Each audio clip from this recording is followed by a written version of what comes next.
And I got to keep that in because it's all messed up, but I can tighten things up. And I'm not here to talk about. Oops. Sometimes the dragging and dropping is a little problematic. That's why Command Z, undo, Command Z is your best friend. Are not exposed to it. And, I'm not here to talk about... Okay, did you hear the pop? And, I'm not here to... Oh, it's not there now. And, I'm not here to talk about anything too spiritual. I don't like this and again, this is me doing 189 episodes. I know what my look like. And if you took biology in high school or college and remember what mitochondria look like in a cell, that's what I look for. I look for my mitochondria, believe it or not. And this is what I mean. Take a look at this right here. For some reason, it reminds me of the shape and style of mitochondria as seen in a cell. Am I a geek? Why, yes, I am.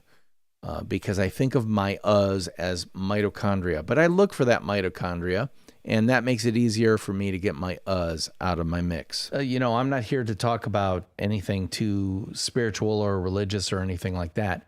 But even in businesses, the competition, let's face it, a lot of businesses are in... Even in business, competition, many. But even in businesses, competition, let's face it, a lot of businesses are in competition. People are in competition. People compete for the same job. How can you embrace, how can you embrace? People compete for the same job. People compete for the same job. How can you embrace... There's people compete for the same job. How can you embrace an abundance mindset if you're in competition? Okay, there was a tick right there. And in this case, you can see it. But I think I've made my point about don't trust your eyes, trust your ears. An abundance mindset if you're in competition for a position against other people that you work with. I love. Do you have any question. thoughts about that? Oh, all day long. Okay, so I was getting ready to set her up. She said something more or less inconsequential, but she responded to where I was nicely. So I'm going to drop her out there. Do you have any thoughts? Did you hear that right there? Get rid of the Don't need the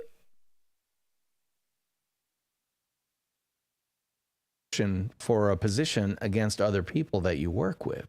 Do you have any thoughts about that? Oh, all day long. Yes. I had 25 years of corporate sales and consultancy work. And one of the things Okay, breath right there. Did you hear it? I did. So I'm going to get rid of it. Goodbye, breath. 25 years of corporate sales and consultancy work. And one of the things that I found very off-putting. And one of the things that... So we've got two ands in here. I can do this. 25 years of corporate sales and consultancy work. And one of the things that I found very... that felt a little tight. Corporate sales and consultancy work. And one of the things that I found very off-putting. Why do I sweat the ums? Because they make everybody sound less smart than they are. And one of the things that I found very off-putting. So let me back up. Let me tighten that up. And one of the things that I found very off-putting. So let me back up a second. When I was 21 years old, it was my first job right out of college. Did you hear that? College. I had no idea. The tick, and it's almost like a tick mark right there. We can get rid of that very easily because that is visual confirmation of an audible tick. Just tighten it up. Hold on a second. My fans on my MacBook Pro are pretty loud, but you're probably not hearing them because of my noise gate that I have set up on my microphone. I have a digital dB meter, decibel meter on my iPhone, and I just want to see what the level is. So hold on.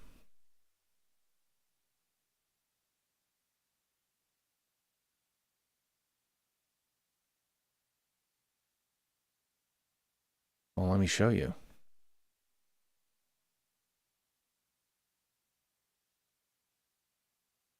It's telling me, see, as I talk, the dB meter goes up. And by the way, this is a free dB meter application. They have a paid version, but if you're a cheap ass rat bastard like me, you don't have to pay for it. I think it's called dB meter actually, and it's showing you that as I talk, I'm bouncing between 50 and 60, maybe 75 decibels, but my fans are at a base of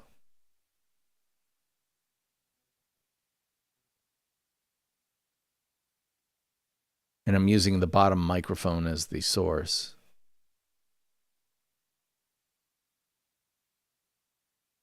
Right about 38, 39 decibels. So the reason you're not hearing my fans is because this microphone, which is a Shure Beta 87A, I think, it is a cardioid pattern microphone, dynamic microphone. What that means is that it captures everything forward, but cancels out stuff in the back. It doesn't pick up as much backward here. So my fans are not being picked up because it's literally capturing everything behind me, including my reflection, my voice reflecting off this wall onto my back wall and back toward me. So one of the mistakes that a lot of people do when setting up microphone, sound protection and stuff like that, soundproofing, is they do it in front of their microphone. Put it behind you, because that's what the mic is picking up. Even if it bounces off the wall, hits that back wall, and is absorbed that by the soundproofing, that won't mess with your audio. So don't just soundproof in front of you where your voice is going, soundproof behind you. And my setup, I don't have any soundproofing in here except carpeting on the floor. It's a kind of enclosed, a little bit enclosed out of the main portion of my basement area. And then on the wall back there, that nice maroon colored wall, that's not paint. I'm too lazy. That is a red or a maroon sheet, bed sheet, a flat sheet that's tacked into the wall. I'm saying, if you're lazy and you're cheap, you can get a $14 flat queen or king flat sheet off of Amazon and just tack it with thumbtacks into the wall. My wife doesn't like it, but this is the only part of the house that is truly mine, so I get to do whatever I want. And in my humble opinion, that's the way to go. Anyway, enough about that. Let's get back to what I was doing. Let's listen. Up a second. When I was 21 years old, it was my first job right out of college. I had no idea what business was, and yet I was a business consultant. So, moment of pause there. And I was in... I'm going to leave that moment of pause in there, but I just didn't want that big moment of pause in there. Right out of college. I had no idea what business was, and yet I was a business consultant. So, moment of pause there. And I was in the... Okay, tick and breath. Don't need. I want to preserve the gap, but I don't want to leave the duration of the gap. So, moment of pause there. And I was in the world, and I was going into organizations of all shapes and sizes. That sounded a little bit lazy, meaning slow. So I'm going to tighten it up just a tad. Consultant. So, moment of pause there. And I was in the world, and I was going into organizations of all shapes and sizes, industry agnostic, and I was saying, hey, hi, hello, I'm 21. I just graduated from The Ohio State University. I am fresh off of High Street. Please let me help. Okay, did you hear the breath in there? I did.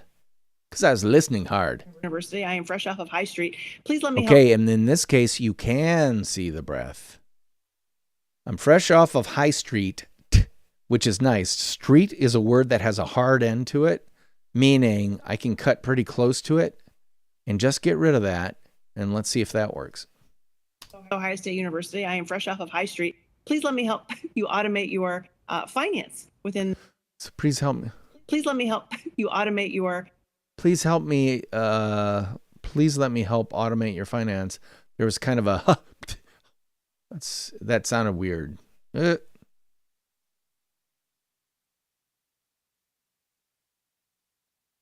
Please let me help you automate your finance within.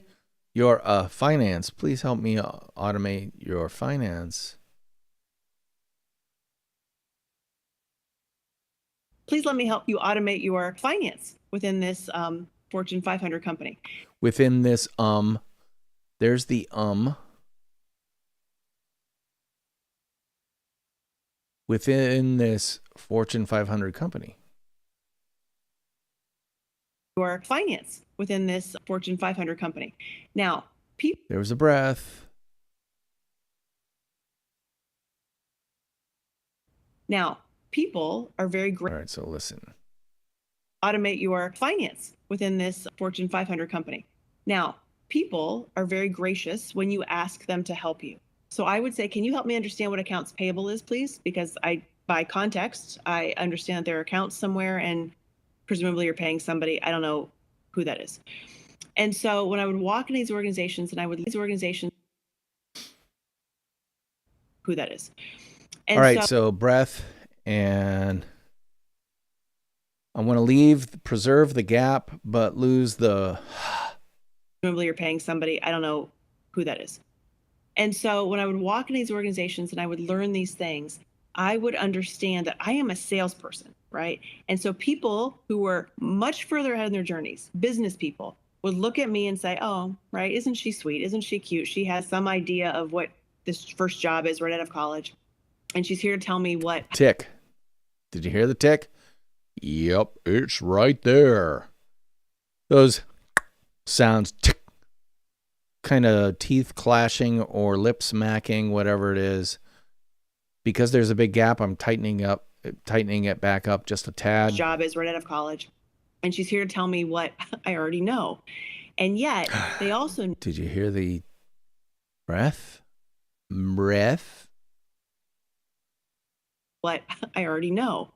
And yet they also knew that in sales, my job was to sell something. Only what I had in sort of my toolkit, right? I had certain software that I was there to sell.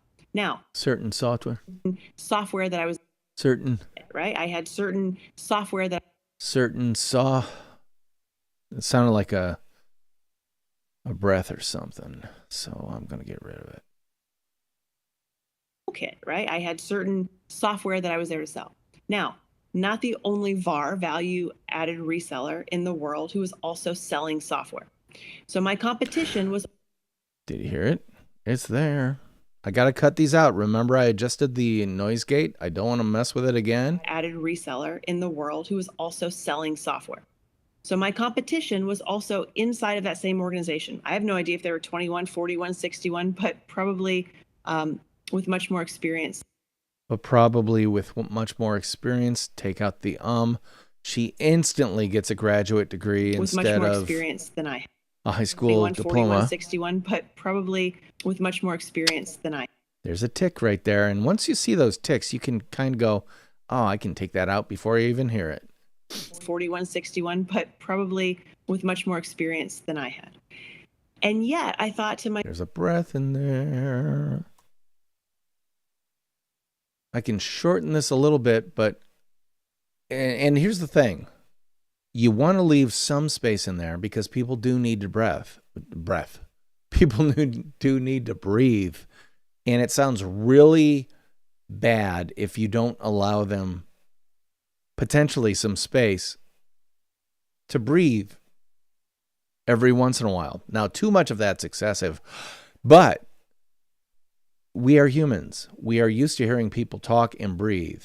The only reason I'm so careful about taking breath sounds out in a podcast is when I do the compression stuff, the breath noise is going to get louder unless you use like an Auphonic or something like that, a service that will actively look for the breaths and take them out.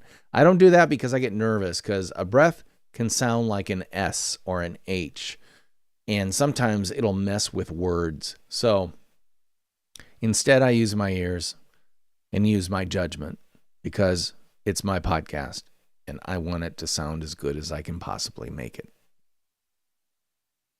But probably with much more experience than I have.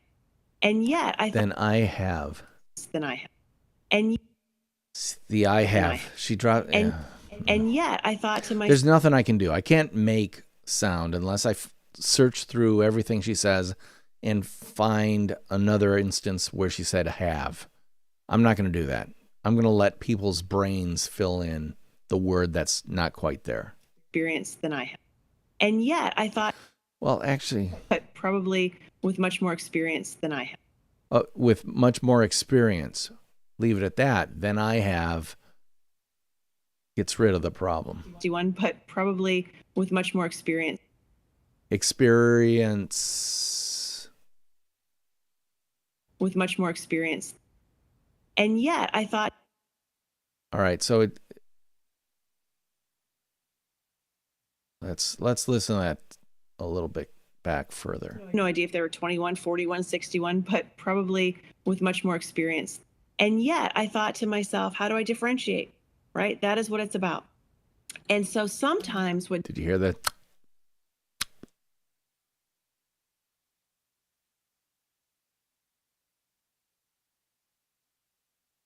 Thought to myself, how do I differentiate? Right? That is what it's about. And so sometimes what differentiation looked like was saying, I can't help you.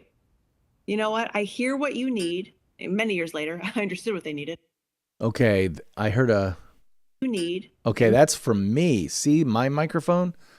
I hit something metal incidentally while we were recording, and I don't want it there, so get rid of it. You know what? I hear what you need. And many years later, I understood what they needed. And I would say, I'd be the. There's a needed breath. Dang it. Command Z is our friend. So let's do this. Command T, there we go. To trim. Many years later, I understood what they needed. And I would say, I'd be the first person to say, I'm not even going to write you a purchase agreement. I'm not going to give you a scope of work. I'm going to say, you know what? You're better served down the street. And I truly meant that. Okay, there's a breath. And it's in this gap area. I want to preserve the duration, but. Say, you know what? You're better served down the street. And I truly meant that, because I would have felt fraudulent saying, please buy this thing for X amount of dollars for your company and organization, knowing that it was not going to give them an ROI, knowing that it was not going to save them any sort of efficiencies and process automation. And I instead would point them in a direction. And instead, so get rid of the and I, let's see. Automation. And I instead would point them in a direction that would give them those things. Always. See the tick? The tick. Once you start recognizing what the vocal weirdness sounds like, and you see it. Direction that would give them those things. Always. It came back full circle, and always they would. There's a breath in there.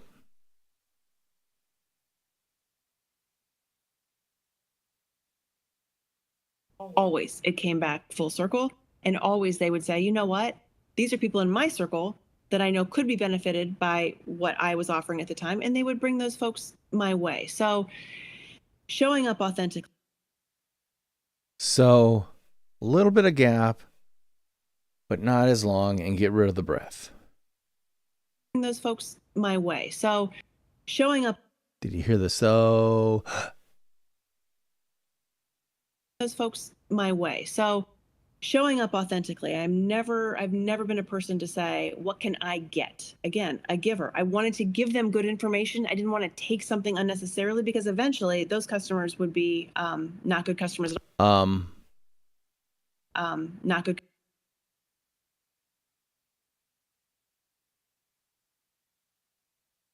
Get rid of that. They would be. Customers would be not good customers at all, because they would look at me down the road and say, why did you sell me this thing?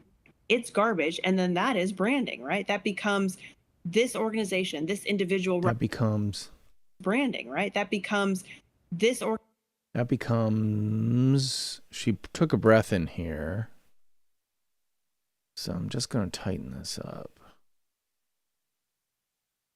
And that is branding, right? That becomes this organization, this individual representing that organization. You don't want to do business with them.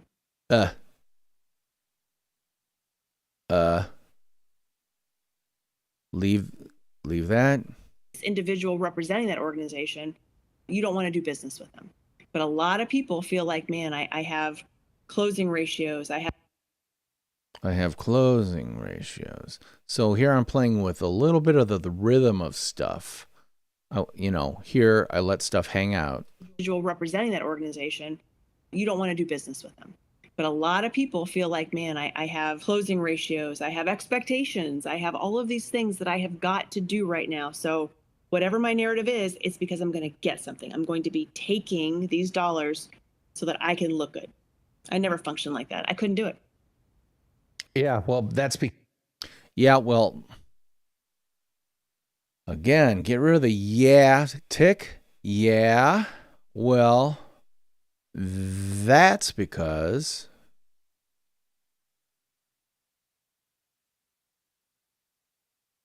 so that I can look good. I never functioned like that. I couldn't do it. That's because Right, so tighten that up significantly. I never functioned like that. I couldn't do it. That's because I can see it dripping off you. You are a relationship person, not a transaction person or a transactional person. And boy, that's a key thing. And that's a key thing. So, and that's a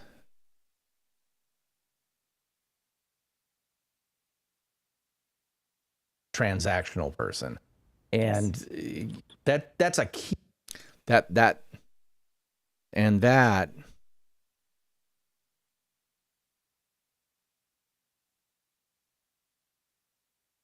person or a transactional person. And that's a key thing to know about yourself, because, and again, I'm not here to say individuals' personal brand. I'm not here to say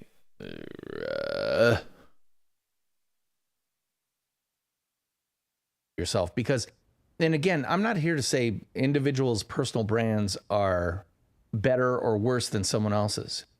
They are either aligned with who they are, what they do, and how they do it, or not. And I love to give the example of a Walmart versus Target. Of Walmart versus Target. Come on, damn it. Move it. I love to give the example of Walmart versus. And I love to give the example of Walmart versus Target. And I love to ask people,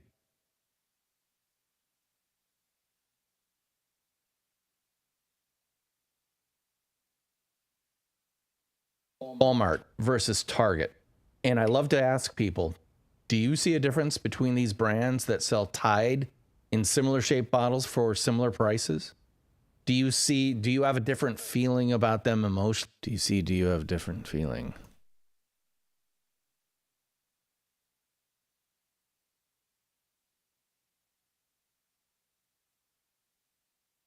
In similar shaped bottles for similar prices? Do you have a different feeling about them emotionally when you walk in, or do you not walk in one or the other?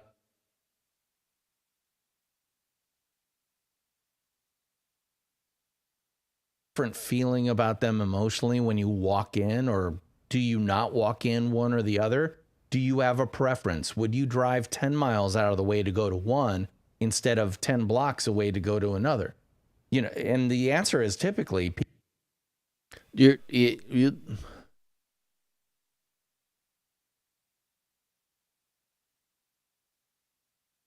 one instead of 10 blocks away to go to another. And the answer is typically people align themselves with one or the other based on a lot of the intangibles. See what I mean? I get a chance to make myself look smarter. That's a smart thing to do. With one or the other based on a lot of the intangible or what people believe to be intangible things about them.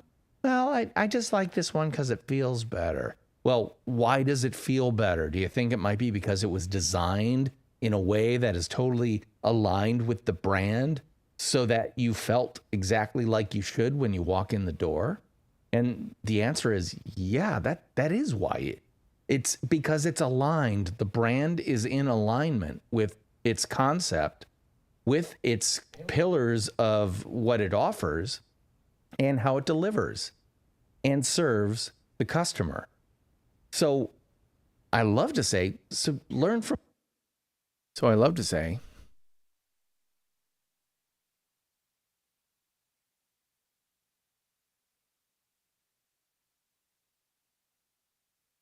the customer. So I love to say, learn from them. So I love to say, learn from them. So I love to say, learn from them. Learn from. Oh, I love to say, learn from them. So I love to say, learn from them. So I love to say, learn from them. You should be doing the same thing, which is letting people know what they can expect from you. And Beth, what you just described was, you told people not to buy our product? What salesperson would ever do that? Well, it reminds me of the old Miracle on 34th Street, the old of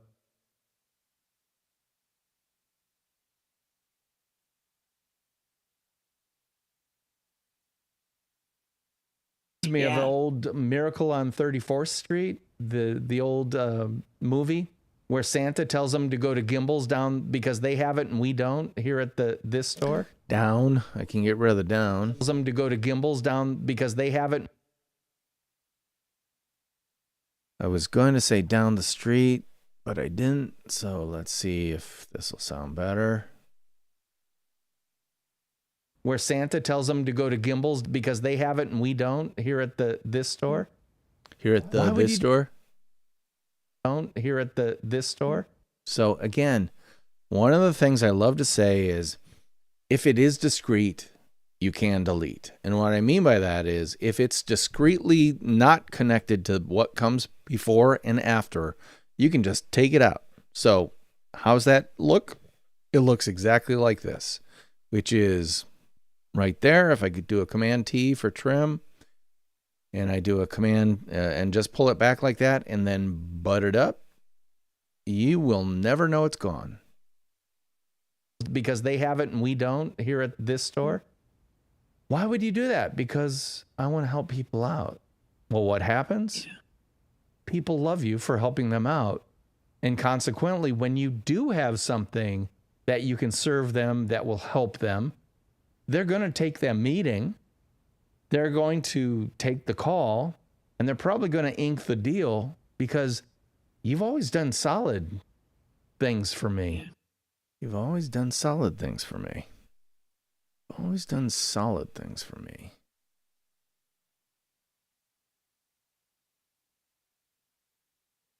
Because you've always done solid things for me. I know that. That's right. I appreciate that. And I feel good about that. And I feel good about that.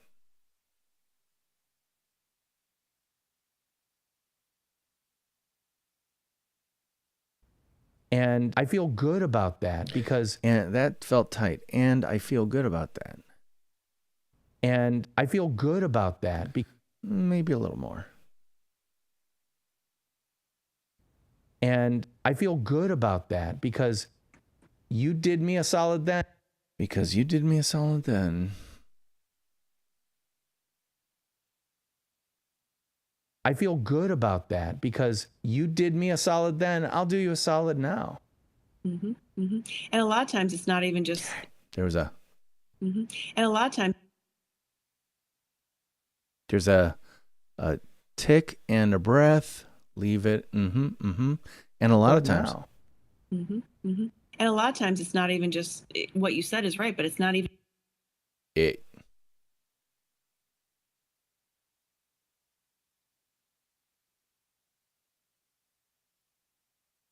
And a lot of times it's not even just what you said is right, but it's not even that tit for tat sort of mentality of, oh. Did you hear the breath?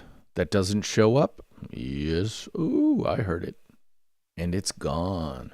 Tit for tat sort of mentality of, oh, I owe somebody. It's not that. It is really what Maya Angelou always says. People may not remember what you said to People may not remember. People. There was a breath in there. Angelou always says people may not remember what you said to them, but they will always remember how you made them feel. And so if people feel respect,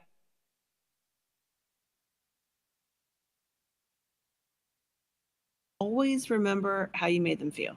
And so if people feel respected, they feel as if you see them and have their best interests at heart, they're going to remember that. They're going to remember that you made them feel important enough to be honest with them. And so that is why breath. I love killing breaths. Get rid of the breath. Keep the duration. Feel Keep the important pause. enough to be honest with them. And so that is why I am all about being authentic, which means don't be smarmy, right? Like don't be somebody that you're not to get something that you probably don't deserve in the first place. It's one of those things that is just like. First place. There's a breath in here. She moves nicely in terms of her speech pattern and speed and tempo. So I don't feel like I have to truncate or shorten the silences between the segments of her speaking. However, I do want to get rid of the breaths that are audible. So that's really what I'm doing here. Again, I don't want to just cram her together, but I want her to sound better. I want there not to be the that happens when you compress the audio throughout the entire podcast. So that's why I'm taking as much time as I am. Not to get something that you probably don't deserve in the first place. It's one of those things that is just like, if you are honest and you are, the word is not. Okay, there's a breath in here. You are honest and you are, the word is not overused. People say, well, authenticity. Well, I don't know what else.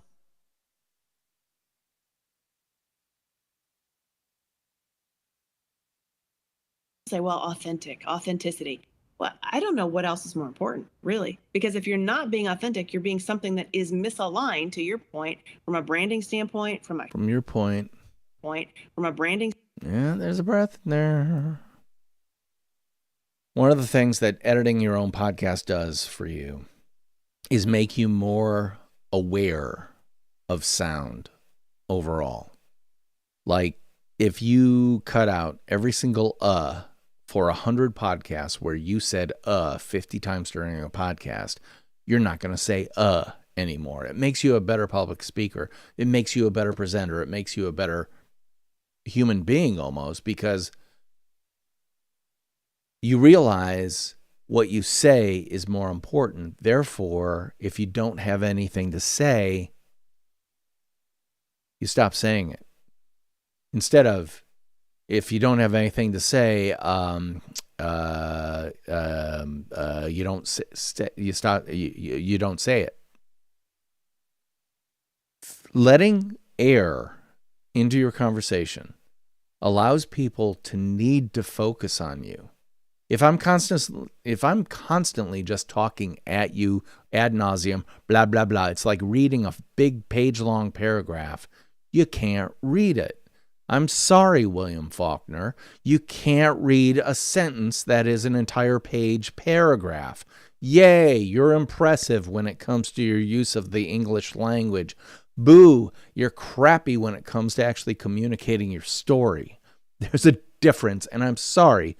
I shouldn't speak ill of the dead, but I've tried to read William Faulkner and James Joyce forever, unsuccessfully, because they may be incredible writers, but they're incredibly bad storytellers. And once again, that's my not so humble opinion. But that's why I get to do this live stream. I can say whatever I want. And by the way, they can't sue me because they're dead. Just saying. Moving on. To your point, from a branding standpoint, from a human standpoint, from a relational standpoint, from all standpoints, if you were not being Was there a from all standpoints, if you were not standpoints? If you were not Okay, so it happens right there. Right after that is a breath, because I need the S of standpoints. Relational from all standpoints, if you were not being I didn't need the breath. I got rid of the breath. Being true, people pick up on that, right? People are not morons. And so if you're in a room with somebody. And so she kind of sniffed. People are not morons. And so if you're in a room with somebody, they know how you're making them feel. Oftentimes, my husband's fine with me saying this because we discuss and quite frequently. I will say to him,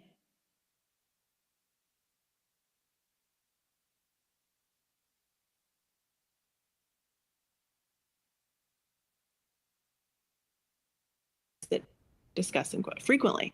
I will say to him, I don't think that you are being.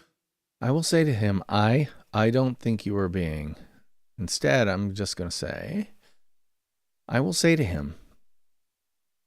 I will say to him, I don't think that you are being real with me right now. I think you're saying what you know I want to hear, but I don't think that's how you feel. So I would much rather.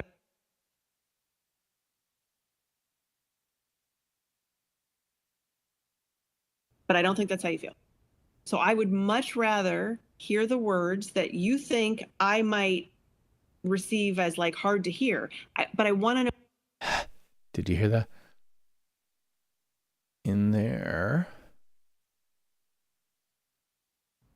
Receive as like hard to hear. But I want to know what they are. Yeah, but I want to know what. See, get rid of that weirdness. Close it up just a tad. Receive as like hard to hear, but I want to know what they are. Because if you don't know the truth of someone, if you don't know the authentic person, their branding, their product, their positioning, their belief system, if you don't know that, then how are you supposed to respond? I don't know that answer. I want to know what I'm dealing with always, which is to your point, why I like Beth Dutton so much. I mean, you don't really ever question where you stand with a woman. And yet I have been some. And yet. All right, I'm going to take out my little.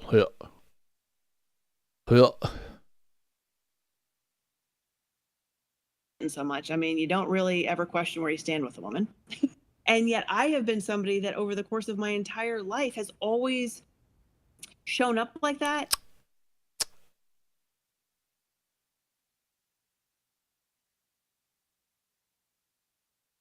Over the course of my entire life has always shown up like that.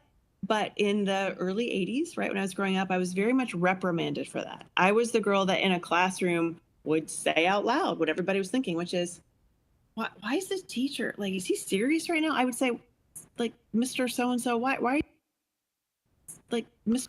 Okay, there's a kind of a, get rid of the, I would say, like, Mr. serious right now? I would say, like, Mr. So-and-so, why are you showing us this? Or Mrs. So-and-so, like, we know this. Can we move on? Like, what? You know, I wanted. Get rid of the breath. Like, we know this. Can we move on? Like, what?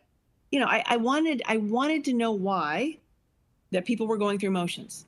Going through motions is boring to me. Like, I want to know what's behind the motion. I want to know what's driving people. I want to know what they really think. And it might. Do you hear? You can actually see the voice or the breath right there. You can't always see it, which is why you have to listen closely. And frankly, this one of the things is this is tiring because it's focused. And the thing I've learned over my entire career is that focus is exhausting.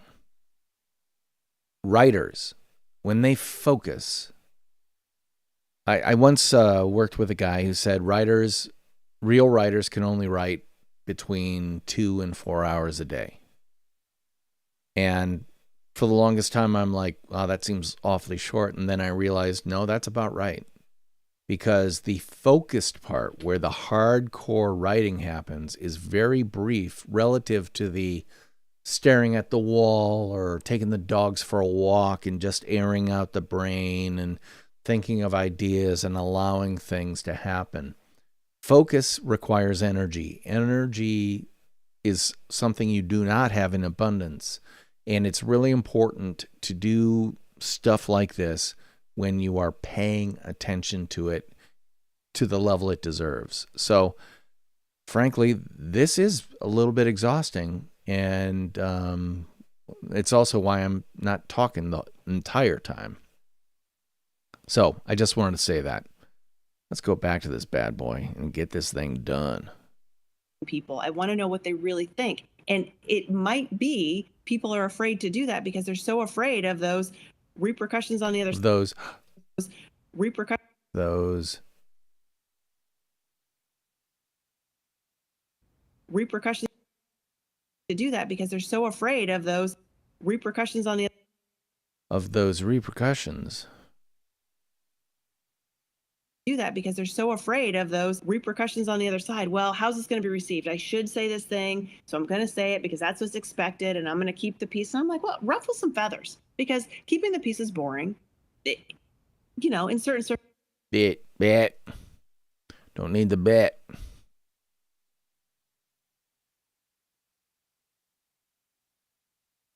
Ruffle some feathers, because keeping the peace is boring. Some feathers, because keeping the peace is because there's a breath in there.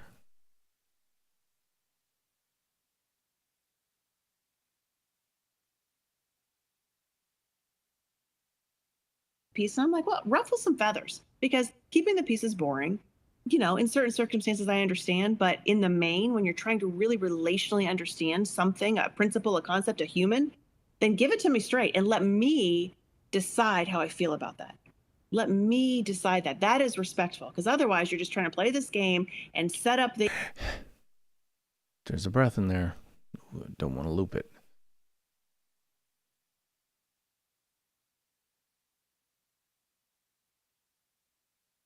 Because otherwise you're just trying to play this game and set up the answer so you feel fine and everybody's great. Everybody can go to bed.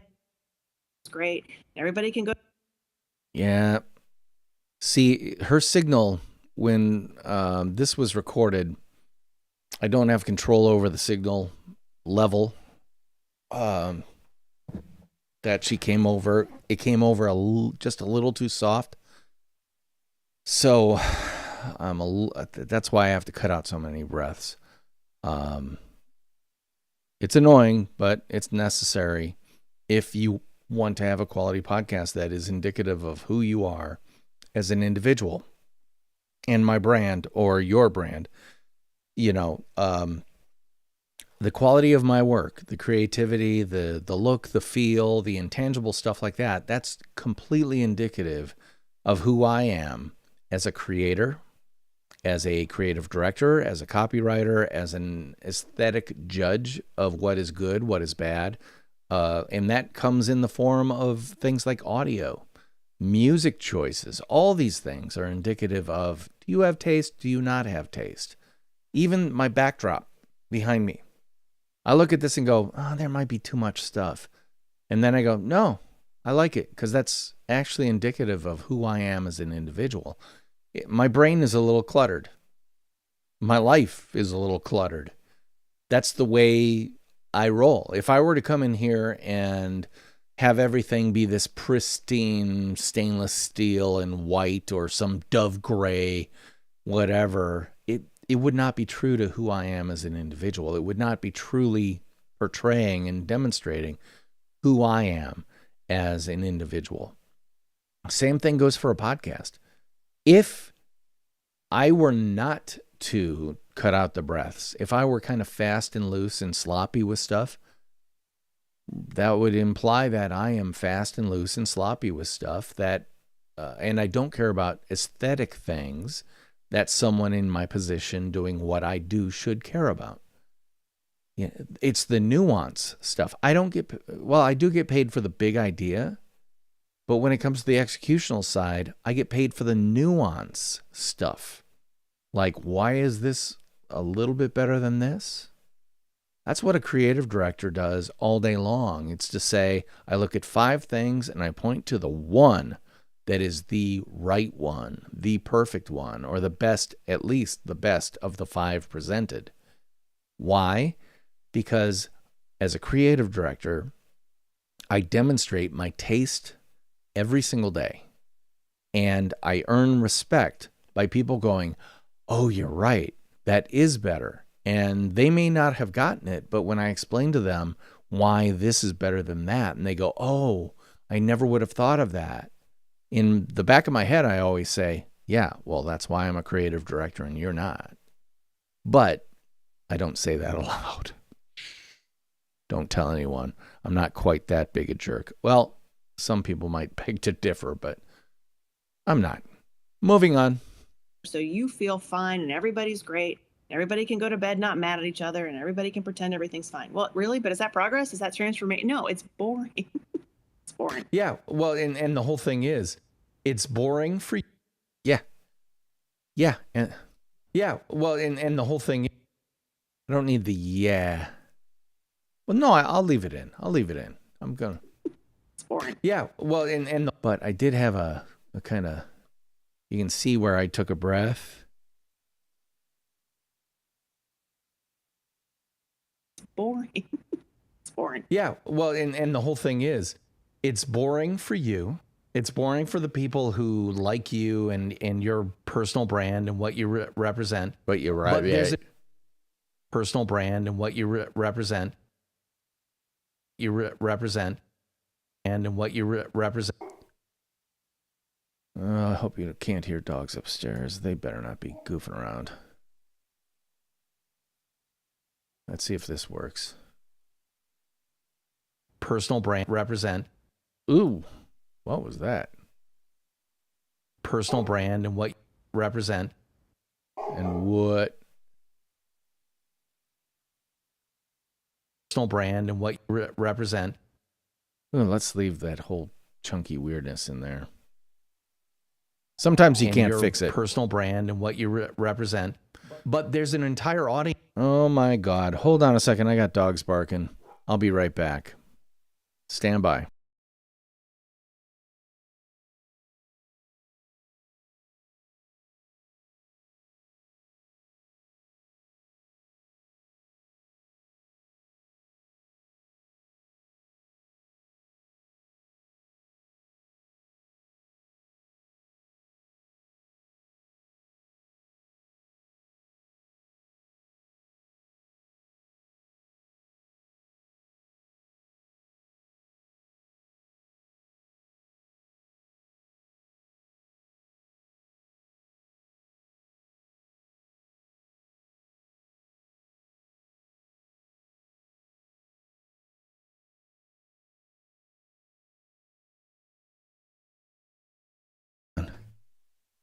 Who needs an expensive Ring doorbell when you got a dog bell? Shut up, dogs. I love my dogs. Your audience that's like, hold on, in your personal brand and what you represent. But there's an entire audience that's like, no, I want to be bored. You know, it's the old story about IBM. No one ever got fired for buying IBM. There are plenty of risk-averse. There are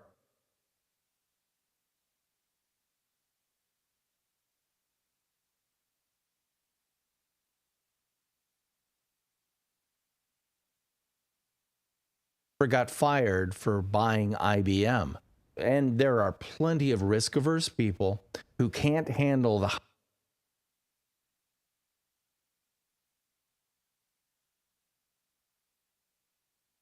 There are plenty of risk-averse people who can't handle the hot sauce the way you're serving it up, which is fine.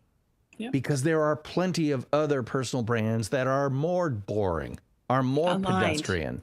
Aligned, like you say. And they're more aligned with what you want.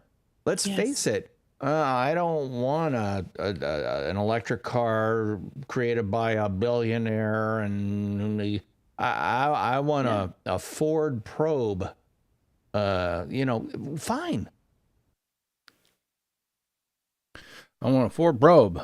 Fine.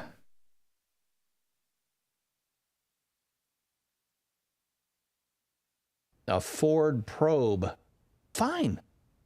There are those things out there. But what you have to do as a personal brand is know who you are and embrace that and let people know about it. Demonstrate that personal brand. I like to say there are two.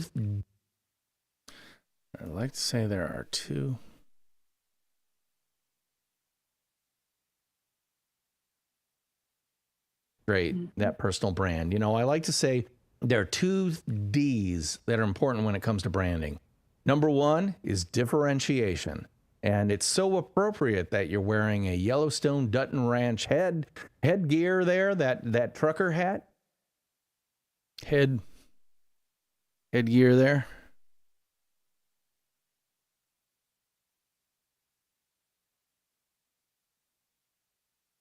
And it's so appropriate that you're wearing a Yellowstone Dutton Ranch headgear there, that trucker hat, because the first can you get rid of gear there, that trucker hat.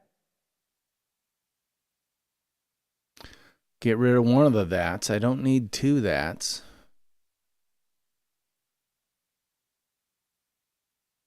Yellowstone Dutton Ranch headgear there, that trucker hat, because the first branding, think about it, the first branding was for one thing only: differentiation. I put my brand on my brown cow, you put your brand on your brown cow, and that's how we know which brown that's how we know which brown. That's how we know which brown car, and that's how we. Oh, that got messy.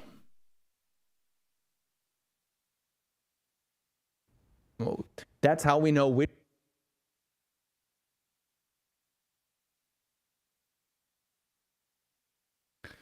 Okay, let's listen.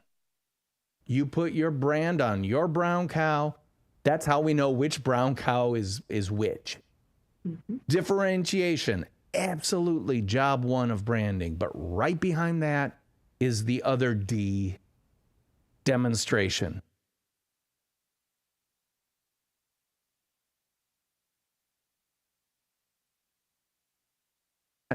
Is the other D, demonstration. You need to demonstrate over and over and over again exactly who you are, what you do, and how you do it. And again, longtime listeners of this podcast will know that I spent my formative years when learning about branding at McCann Erickson. And learning about branding at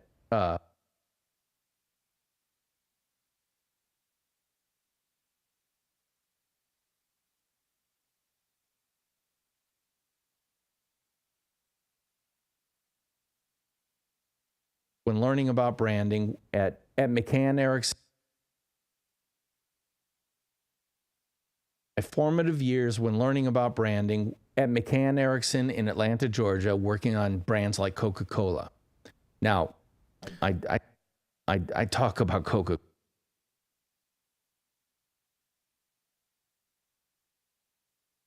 Now I talk about Coca-Cola.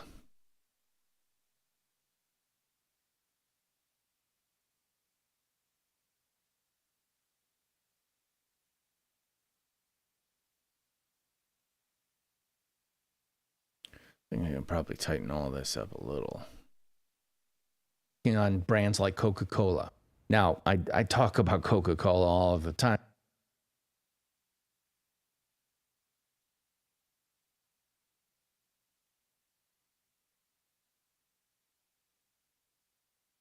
brands like Coca-Cola.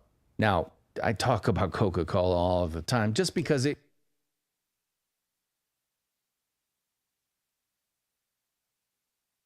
Cola. Now, I talk about Coca-Cola all of the time just because it was the formative brand that finally got through my thick finally I don't know what that is, so get rid of it. That finally got through my thick skin. Brand that finally got through my thick skull. The power of saying the same thing over and over and over again. Since 1886, Coca-Cola has had somewhere north of 220.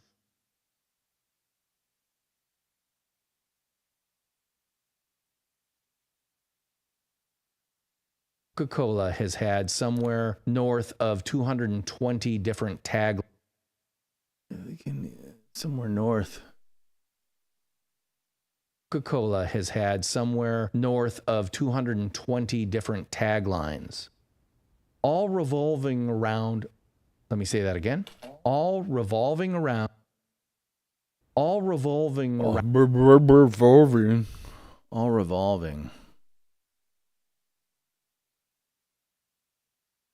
Yep.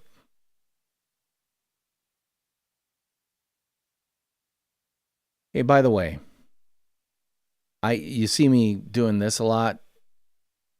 How can I do that so quickly and so easily with a lot of frustration? The answer, right here, an Apple Magic Trackpad.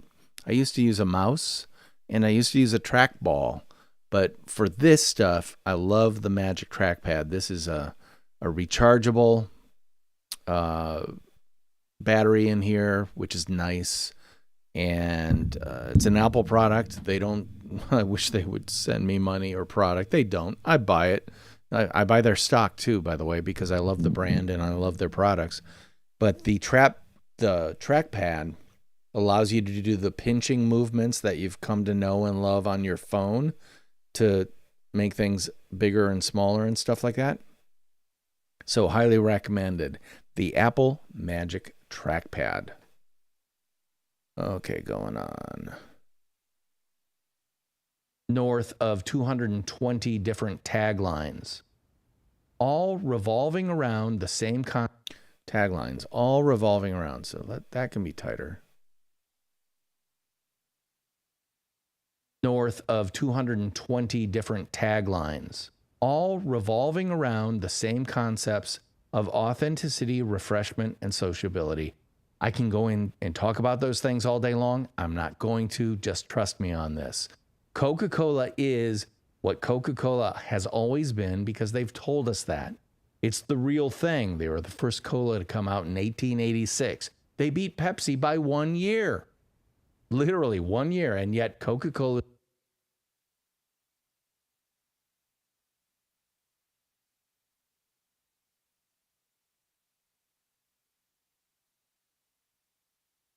They beat Pepsi by 1 year, literally 1 year, and yet Coca-Cola is the real thing and always will be. They don't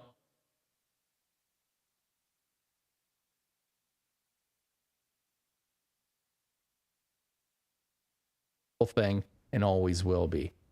They don't get tired of telling that story over and over again because that is exactly who they are, what they do, and how they do it. Same thing with you. You know, Beth, you've embraced a single word beautifully. Remorseless. We've talked about the definition of that. Remorseless. I can't help but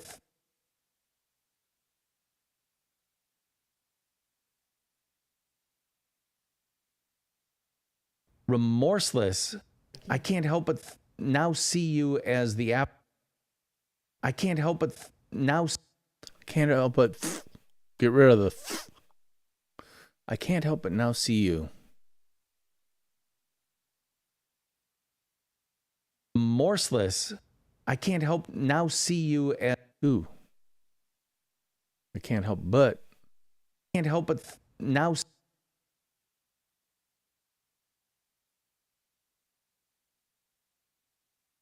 Can't help but now see you. I can't help but now see you as the avatar, the human avatar for that word in real life. Because again,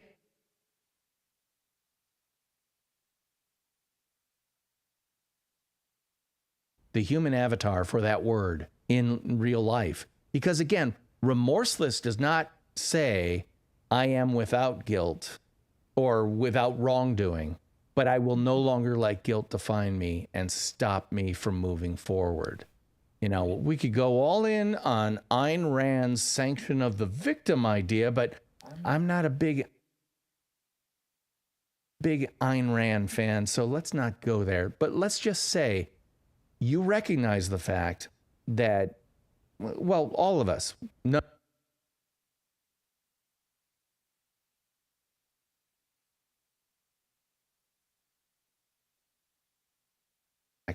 that, well, all of us, none of us are without sin. Regardless of your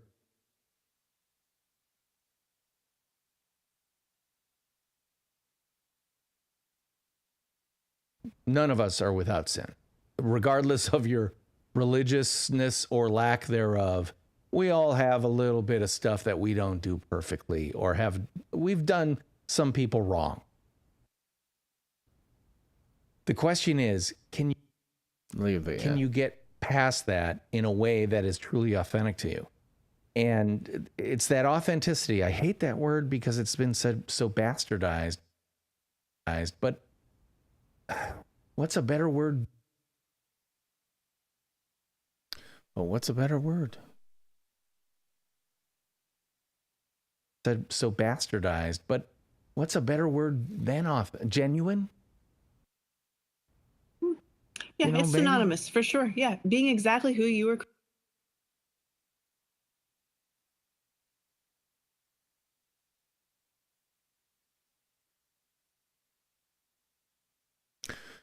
All right, I'm just cleaning up some of this and tightening it up. Word than genuine? Yeah, it's synonymous for sure. Yeah. Got that? See that? There? Up. That's one of the weird things. If both tracks are highlighted, it will shorten both tracks the same way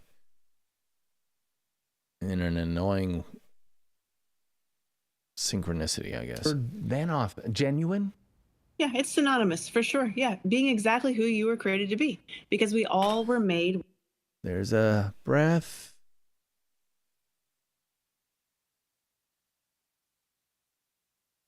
Yeah, being exactly who you were created to be, because we all were made with a specific purpose in mind. And, you know, There's a breath in there.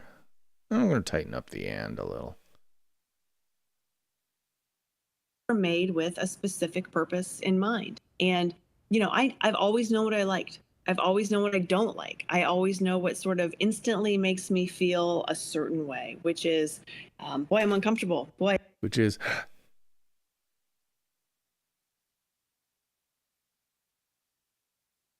feel a certain way, which is, boy, I'm uncomfortable. Boy, I'm impatient. Boy, I don't want to be here. You know, I don't want to be here. You know,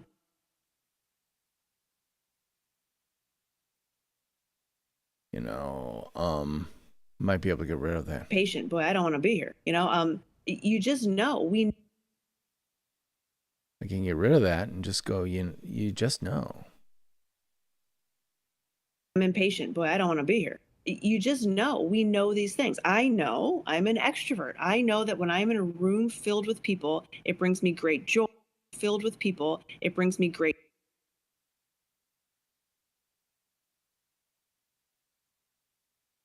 I'm in a room filled with people, it brings me great joy and energy. I also know many people in my life.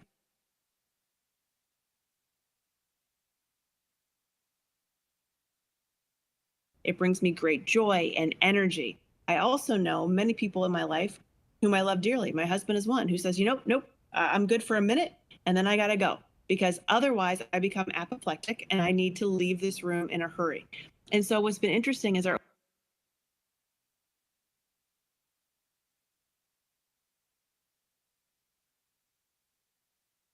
eclectic and I need to leave this room in a hurry. And so what's been interesting is our open communication about that, which is I say to him things like,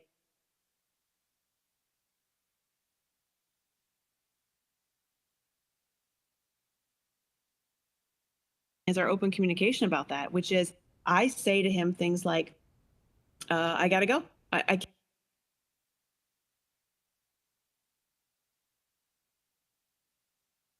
I say things like, I gotta go. things like, I gotta go. I can't just sit here any longer, which in his Longer. just sit here any longer, which in his world is like, I am good right now. This is bringing me fulfillment and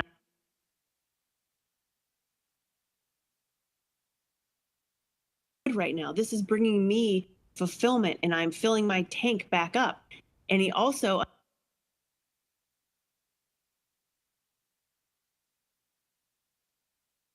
I'm filling my tank back up. And he also understands and recognizes for me to fill my tank back up, I got to be moving. I've got to be around people. I either have to be running or in nature or out, and I have to be accomplishing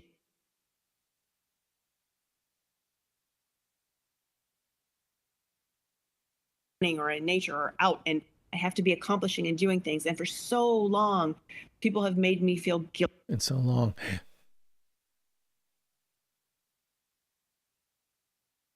People have made me feel guilty about that. People have said things to me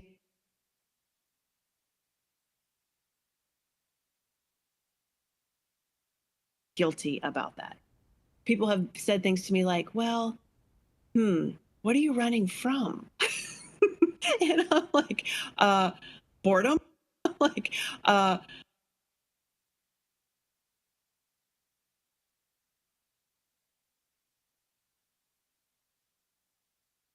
and I'm like, boredom. I don't know. Stagnation. I don't really think that I think it's rhetorical because what I'm doing is I'm running towards exactly who I am. I'm being exactly who I'm made. Being. All right, I just want to see. I gotta see because I'm starting to get annoyed by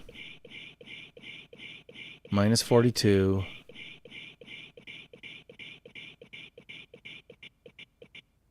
Yeah, I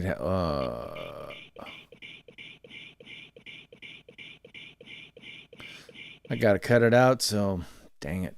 I was hoping I could change the setting on the noise gate, but I would lose too much of that one phrase early on. So I just got to keep cutting them out manually. I'm being exactly who I'm made to be. And so authentic, genuine, whatever it is. But I think that the terminology really just equates to living life every single day in a way that you were aligned to live, right? Like you were made with purpose and intention and certain things that bring you great joy. And the word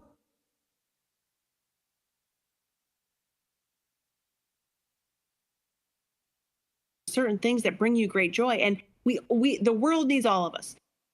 And the world needs all of us. And certain things that bring you great joy. And the world needs all of us. And the world needs all of us. Things that bring you great joy. And the world needs all of us. The world needs absolutely every single kind of personality type: extroverts, introverts, artists, right? Introverts,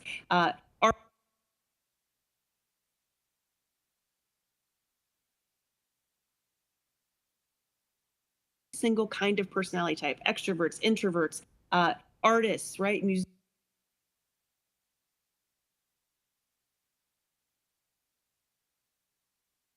Personality type: extroverts, introverts, artists, right? Musicians, pick a thing. It doesn't matter. We all have something that we have.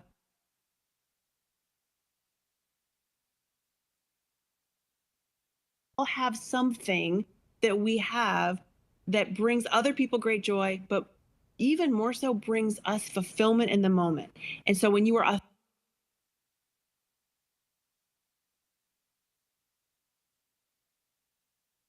brings us fulfillment in the moment.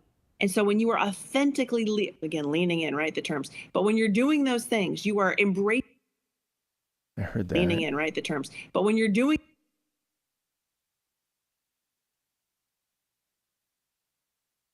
again, leaning in, right? The terms, but when you're doing those things, you are embracing those giftings and skill sets. You're not only like the best version of yourself because you're happy, you're content, you're filled with joy, but other people feel that too, right? They may not know what you say, but they know how you're making them feel. And what you're making them feel is included in your joy. You're making them feel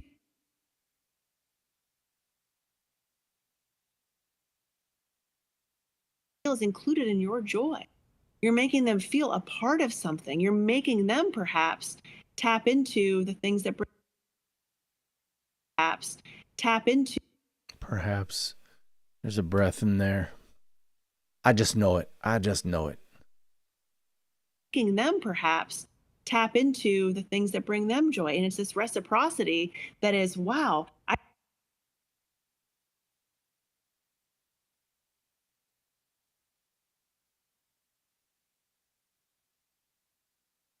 it's this reciprocity that is, wow, I see her or I see him doing things unapologetically, right? Without guilt. They're just doing it. They're not offending anybody. They're not pretending to be somebody they're not.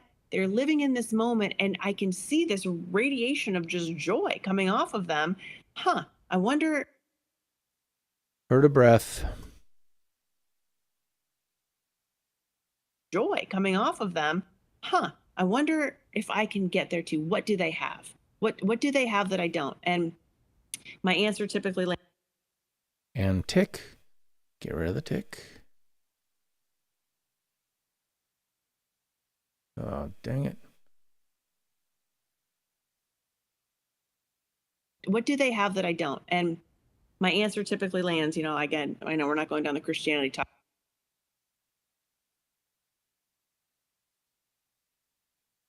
What do they have that I don't? And my answer typically lands, again, I know we're not going down the Christianity talk right now, but it goes down the path of what they have is an acceptance. They have an acceptance of their true self. They no longer are saying, I'm living according to my parents' expectations. Boy, they expect me to go to college, so here I go. They expect me to get married, so, where's the little chapel? They expect all these things. There's a breath in here. Where's the little chapel? They expect all these things. They're not doing that anymore. They're saying, you know what? I am still a whole human being with mattering and value and worth if I don't do those things, if I do the things that I'm made to do. Well, I always say, well, get rid of the well. Well, ugh. Get so sick of hearing myself. Things.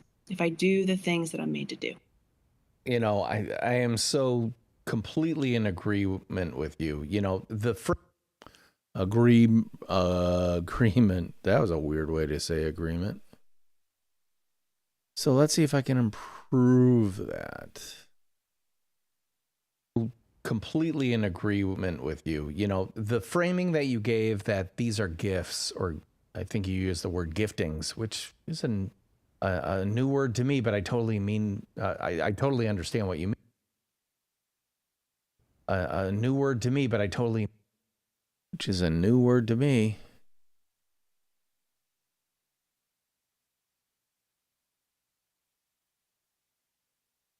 I think you used the word giftings, which is a new word to me, but. Which is a new word to me. Which is a new word to me, but I totally mean, I totally mean. Oop. So that's totally, but I totally. A new word to me, but I totally understand what you. So that'll be totally, but I totally. It's a new word to me, but I totally understand what you mean. And the idea that you are.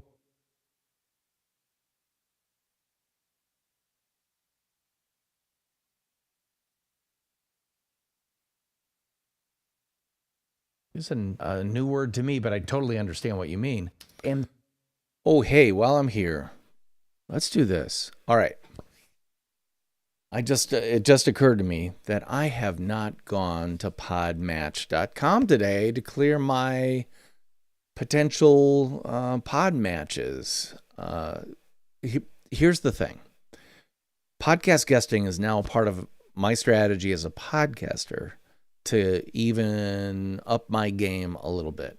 For the first, let's say 150 to 170 episodes of the Nonfiction Brand podcast, I did nothing but do my own podcast. I didn't guest on other people's shows. I think I did maybe 2 in close to 3 years. And there are a lot of reasons why. But one of them was it wasn't easy for me to pitch me being a guest on someone else's show, so I didn't do it. Well, now there's an easy way to do it, and it's called Podmatch, and I actually need to go in and clear my matches. So follow me as I do this. I'm going to go over to Chrome, and you can see me using Restream.io to put this thing out, but I want to go to Podmatch, and hopefully I've got my logins all configured in here. Podmatch.com allows you to get this if you are signed up. And it's pretty darn cool. And that is right here. I've got 4 matches. What does that mean? Well, it means that I've got, and because I'm not paying for this, again, cheap, that's me. There are paid levels, and I get matched with people, and they actually give me a match strength of, in this case, Peter George, author, etc., 66% compatibility based on what he does and what I do and stuff like that. And you can see some of that down here. Author, personal branding, personal development. Well, the thing is, Peter George, maybe I'll have you guest on my podcast one of these days, but I'll be honest with you, I'm looking for podcasts, not guests. So I'm going to say maybe later, Peter.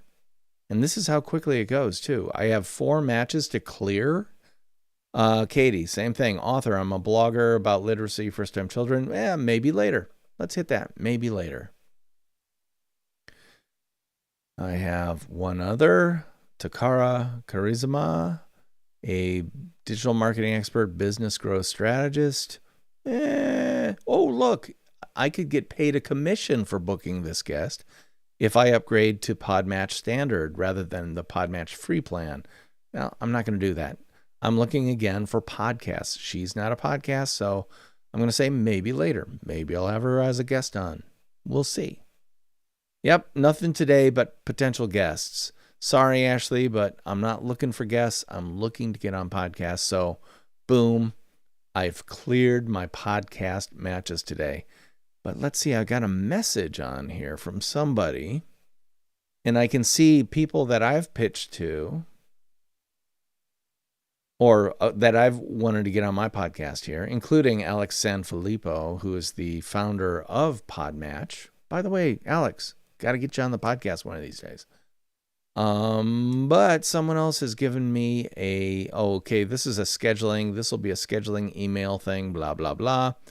And I have to sign a release form and all that stuff. Great, I'll do that, but I'm not going to do it right now.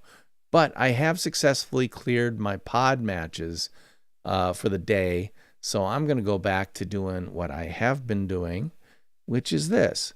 And here's the thing with Podmatch. I've cleared my 4 matches. In 8 hours, I'll get another 4 matches for free. So if you do it early in the day, if you do it early enough in the day, you can have one 8-hour match, another 8-hour match, and another 8-hour match for a potential of 12 matches per day. And that it's a great way to get on podcasts. In fact, I said that before Podmatch, I had been on maybe 2 podcasts. In the past several months, I have been on, since using Podmatch, I've been on 20 to 30 different podcasts as a guest. Pretty cool. And it's free. Again, it's free. So use podmatch.com. Again, total honesty, I don't pay them. They don't pay me. I love their service. I'm recommending it to you. So definitely check it out. Understand what you mean. And the idea that you are the perfect version of yourself already, so embrace that. I think that, again, this is kind of spiritual, kind of psychological, but I got to say it's also absolutely truly aligned with creating your truly aligned. I'm going to just kind of streamline this a little bit.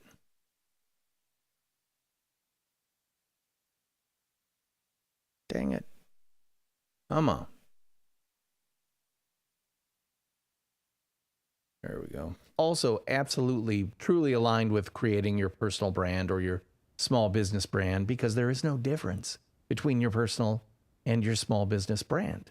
Let's face it, until you have 50 to 500 employees,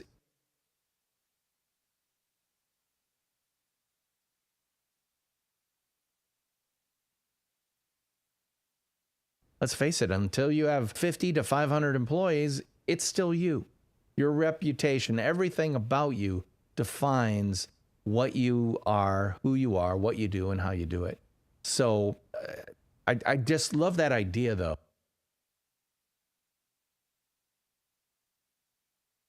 So I just love that idea, though.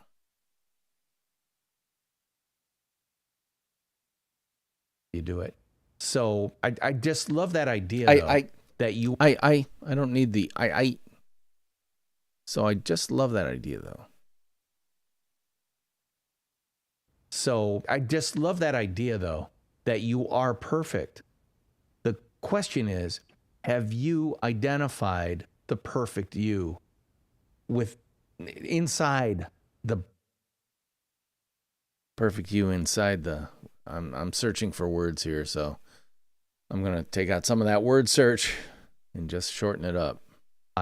The perfect you inside the box that is labeled with a whole bunch of other stuff.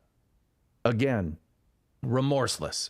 Great word to use when talking with Beth Fisher. With Beth Fisher.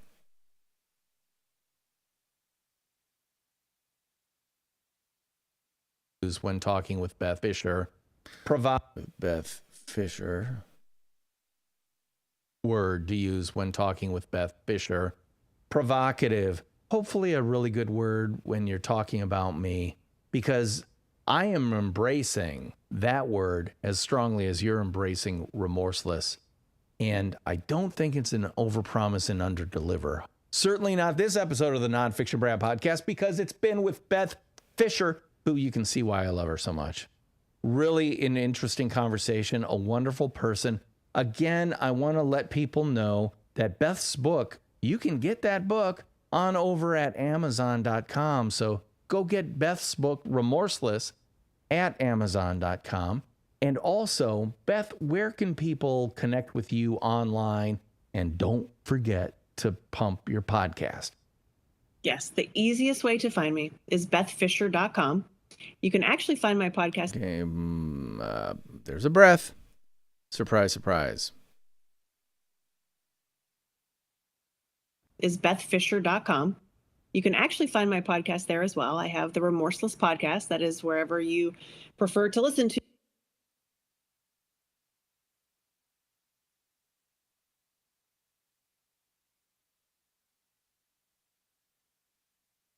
There as well. I have the Remorseless podcast. That is wherever you prefer to listen to your podcasts, right? So that's out there too. But bethfisher.com has everything. It's got the most recent episodes. It's got the most recent episodes.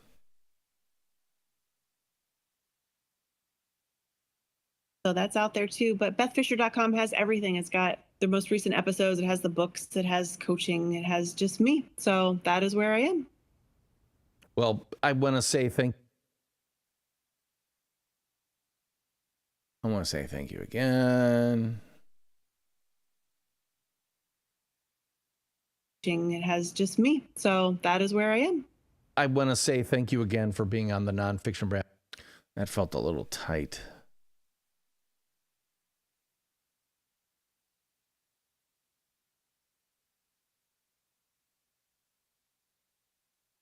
just me. So that is where I am. I want to say thank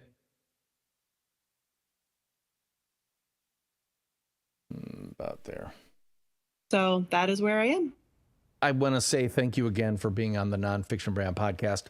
What a treat. I would love for you listeners to like, subscribe, refer, and review this podcast wherever you actually get it, because that does.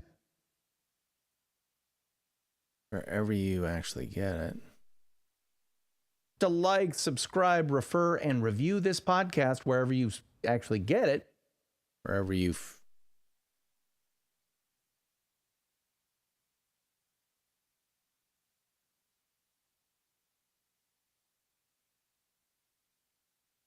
View this podcast wherever you actually get it, because that does help other people find it. And also, check it out next week with another exciting guest. But for now, I'm your host, DP Knudten, and she is Beth Fisher.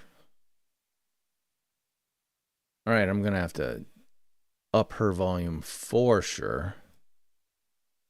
But I can do this.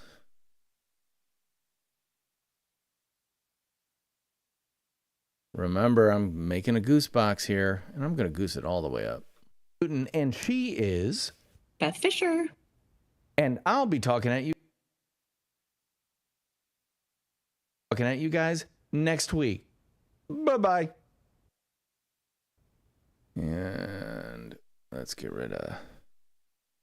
That'll be the end of that episode. Beth and I talk. All right. So live stream love doing listeners, this. was live.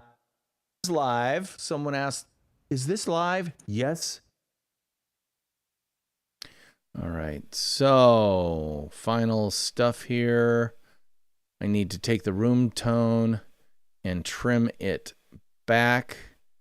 And I'm actually going back quite a ways because the music, which appears in the music bed, where is it?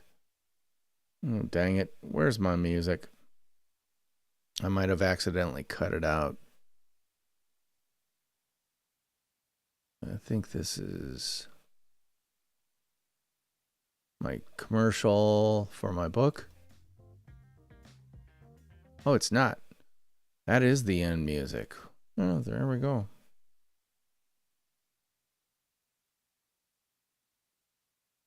All right, so I'm going to go to the end here.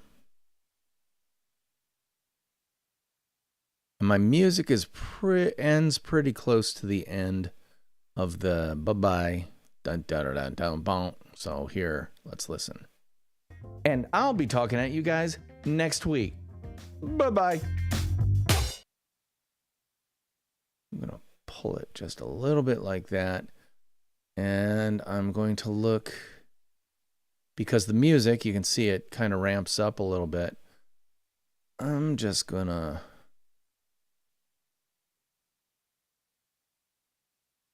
maybe do this.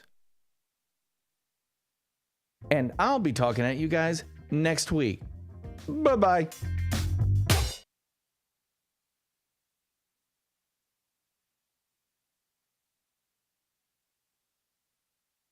The music is up a little bit, so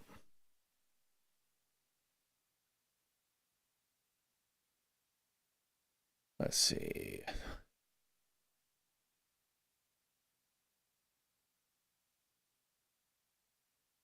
I want to say thank you again for being on the Nonfiction Brand podcast. What a treat. I would love for you listeners to like, subscribe, refer, and review this podcast wherever you actually get it, because that does help other people find it. And also, check it out next week with another exciting guest. But for now, I'm your host, DP Knudten, and she is Beth Fisher. And I'll be talking at you guys next week. Bye-bye.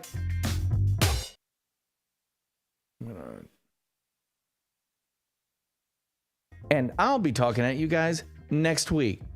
Bye-bye. I'm going to pull that out a little bit.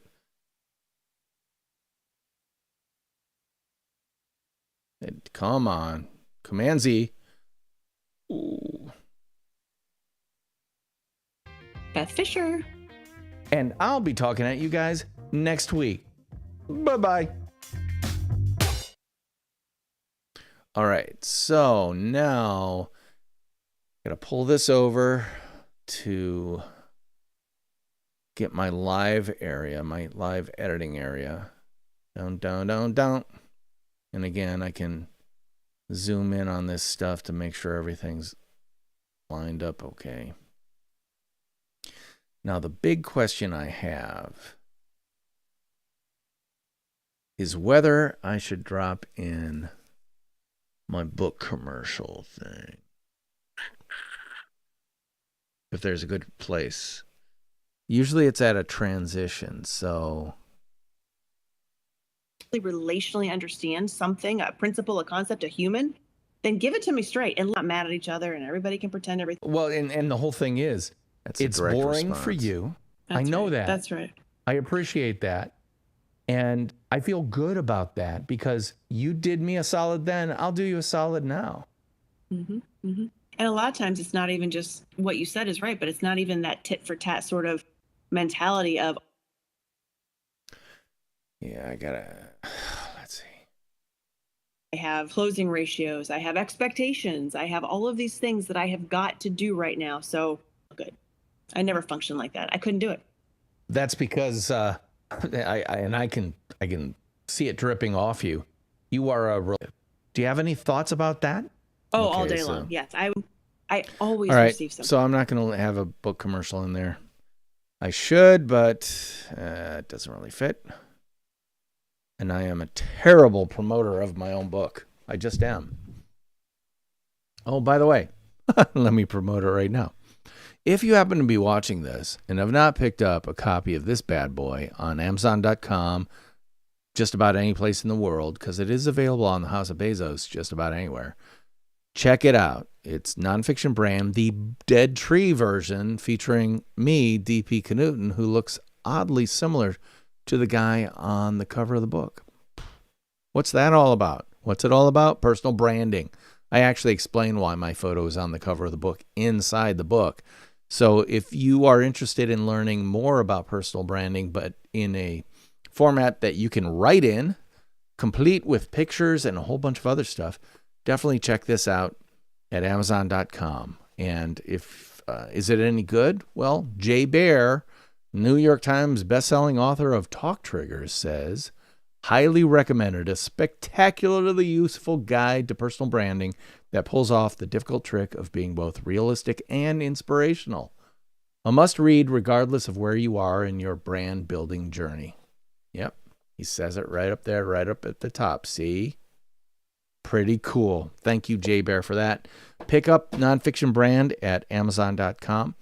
I would love for you to do so. And also check out the Nonfiction Brand podcast, which I just edited right here, because I'm just about done with this whole rigmarole, but I have to do a couple more things. So why don't we do those?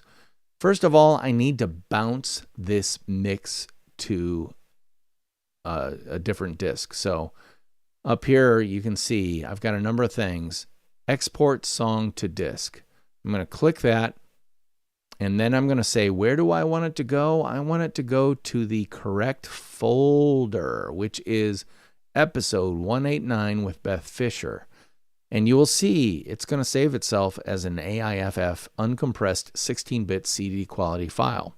Why do I do that?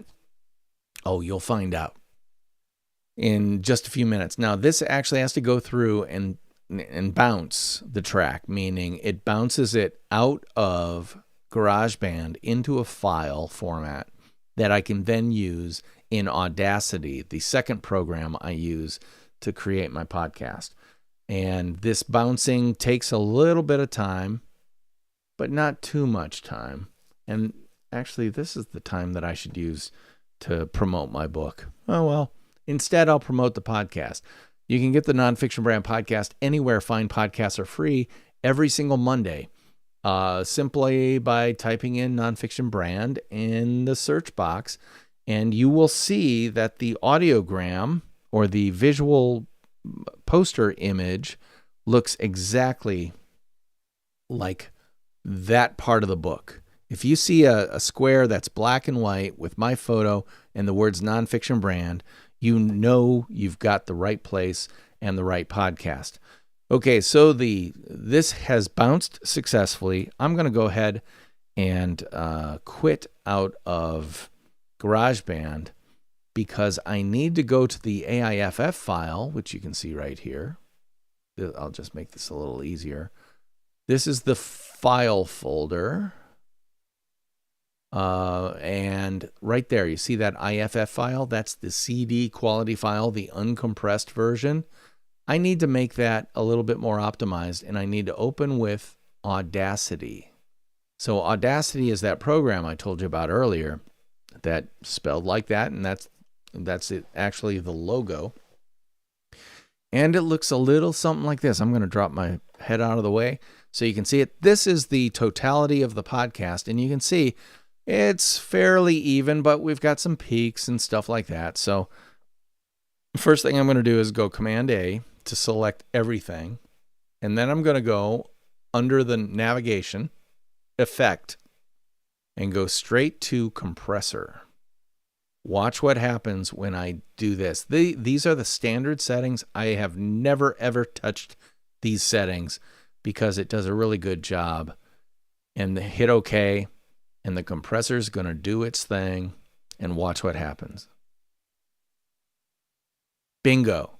It literally compressed everything like this. The lows came up, the highs kind of stayed the same, but it brought the quiet stuff up and squeezed it a little bit. Now, this is not the only thing I'm going to do. I'm also going to go under Effect and go to Loudness Normalization. This is what I talked about earlier, where the perceived loudness is going to be changed to minus 16 LUFS. And again, I don't know what LUF stands for. Loudness unit, flibbity flobber, I don't know. But let's just say that it's the industry standard for podcast broadcasting, if you will. It's not broadcasting, but you know what I mean. So if I hit this, watch what happens.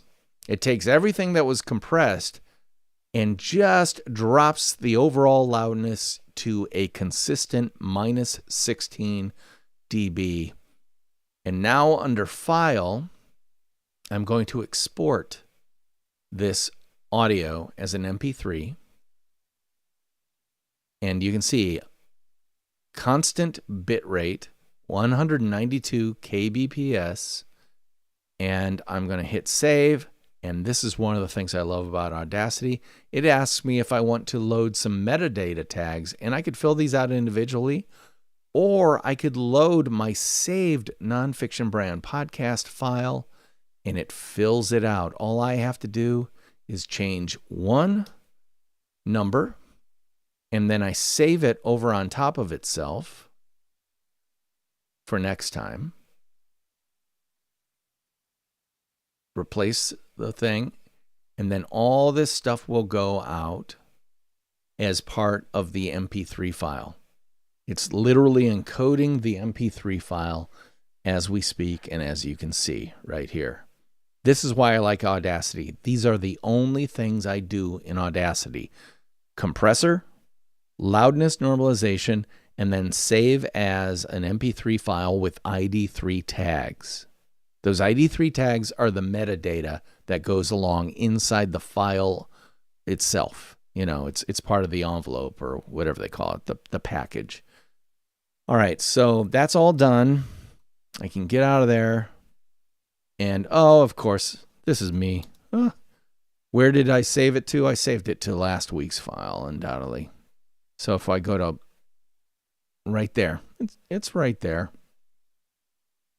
See the numbers match, 42509, 42509 MP3. So I just drag this up here. Had I been a little bit more careful, I would have made sure it went to the right place, but I didn't.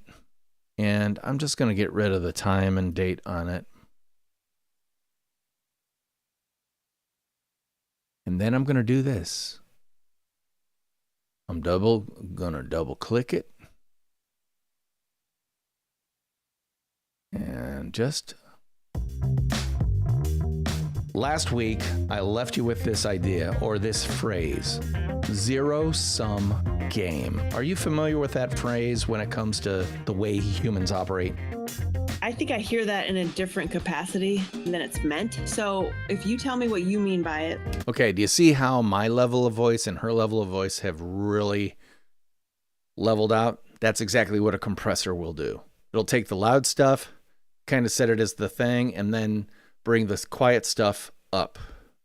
It really works well. So anyway, this is my long-winded, long editing way of saying I'm done for today. I've got some other stuff to do when it comes to posting this to podbean.com, my podcast host site. They're the ones who actually have the file and then make sure that it links to Apple Podcasts, iHeartRadio, Spotify, yada, yada, ding dong. That's the benefit of having a podcast host. They deal with all the issues of getting the sound out there. All you do is you put it up in one place and they take care of the rest. Beautiful. I love it. It costs $5 a month. It's really worth it. Between $5 and $10 a month. I forget what I pay, to be honest. But it's really, really worth it. And frankly, that's it for right now. I will be making an audiogram using Headliner, which is the kind of square thing with the VU meters that has a little audio clip from Beth talking from the podcast episode. I'll be doing that tomorrow because, frankly, I'm tired. I've been doing this for 2 hours and 46 minutes, and my attention span does not last that long. So I'm going to say see you later for now, but I want to thank you for watching, and I hope you'll check out the Nonfiction Brand podcast, which comes out, as I've said many times, every single Monday at 3 a.m. Eastern time here in the U.S., so if you're down in Australia, like a great many of my favorite people, you'll be getting it on your Tuesday, but it's our Monday. You'll be able to check out the latest episode with Beth Fisher, who this is the second of 2. So if you want to really get to know Beth well, go back to last week's episode, grab that one, listen to it first, and then listen to this week's episode as well. That's really it for me. And it's time for me to go get some dinner because I'm getting a little hungry. Plus, my dogs are giving me the stink eye. It's time to feed my little hounds. So I'll be talking at you all